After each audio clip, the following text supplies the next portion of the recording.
በስመ አብ ወወልድ ወመንፈስ ቅዱስ አሐዱ አምላክ አሜን። እንደምን ዋላችሁ? ዛሬ በፊታችሁ የመጣሁት እስቲ ስለ ጓደኝነት እንዲሁም ደግሞ ስለ አንዳንድ ነገሮች ከአባ ገብረ ኪዳን የተማርኩትን ትምህርት ለእናንተ ለማካፈል ነው። ጓደኝነታችሁን ወዳጅነታችሁን እንዴት ነው የምትጠብቁት? ጓደኛችሁን ስታከብሩ፣ ጓደኛችሁን ስትወዱ እንዴት ነው? እስቲ እቺን ሰምተን እንምጣ። መዋደድ ክብርን መንካት የለበትም። ክብር ደግሞ ፍቅርን ማስቀረት የለበትም። እግዚአብሔር ያን ያህል የከበረ ሲሆን ግን ዝቅ ብሎ የሚወድ አምላክ ነው።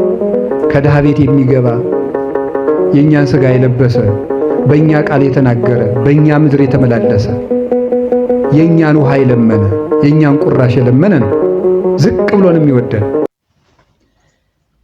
እንግዲህ እንደሰማነው ነው አባ ገብረ ኪዳን እንደነገሩ ጓደኞቻችን እናከብራቸዋለን።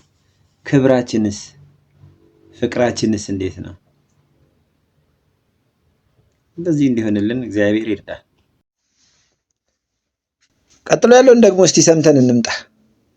መቼም ዛሬ እንዴት እንደምንከባበር እንዴት እንደምንደማመጥ ከአባ በደንብ እንማራለን። እስቲ ቀጥሎ ያለውን ደግሞ ሰምተን እንምጣ። አንዳንድ ጊዜ 10 ዓመት 20 ዓመት በወዳጅነት ኑረን ዛሬ ስንጣላ በዛሬ ሁሉን እናበላሸዋለን አይደል እንዴ? መታረም ያለበት ግን መቼ ነው? የዛሬዋ ብቻ። ዛሬ ከተጣላን የዛሬቱ ብቻ ነው መታረቅ ያለብን፣ መወቃቀስ ያለብን። ዛሬ በመጣላታችን የ10 ዓመት ወዳጅነት ለምን ይበላሻል? የ20 ዓመት ጓደኝነት ለምን ይበላሻል? የ50 ዓመት ትዳር ለምን ነው የሚበላሸው? የዛሬው በዛሬ ነው መታረም ያለበት። እግዚአብሔር ያጠፋችውን እሷኑ ብቻ ዛሬ ካጠፋ የዛሬዋን የትናንቱን አልየባ ትናንት እንዲነበር አይልም። ዛሬን ያርማል፣ ዛሬን ያስተካክላል። የመዳን ቀን ዛሬ ነው የተባለው ለዚህ ነው።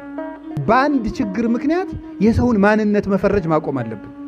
በአንድ ችግሩ ምክንያት ሰው ማንነቱ እንደዚህ ነው ብለን የራሳችን ምስል መፍጠር የለብንም። ሰው በአንድ ቀን ማንነቱ አይለካም። ሰው በአንድ ችግርም ማንነቱ አይለካም። በአንድ ጥሩ ነገርም ማንነቱ አይለካም። አንድ ነገር ጥሩ ነው ማለት ሁሉ መልካም ነው ማለት አይደለም። እሺ እንዴት አያችሁት? እኛ የረሳሁልህ መሰለህ ባለፈው እንዲያርገኝ እያልን አይደለ? ያሩቁን እያስታወስን አረሳሁልህም ይቅር ብለህም እኮ የረሳሁልህ እንዳይመስል ነው የምንባባለው አይደል? እንግዲህ እግዚአብሔር ልቦናውን ይስጠን። ጓደኝነት እንዴት እንደሆነ፣ መከባበር ምን እንደሆነ፣ ሰውን ደግሞ ባለፈ ጥፋቱን እያነሳን መክሰስ ሳይሆን ዛሬ ሲያጠፋ የዛሬን ጥፋቱን ተራርመን ጓደኝነትን ማስቀጠል እንዳለብን ትልቅ ትምህርት ተምረናል። እንግዲህ እግዚአብሔር አምላክ በዚህ ሕይወት እንድንኖር የእርሱ ቅዱስ ፈቃድ ይሆንልን።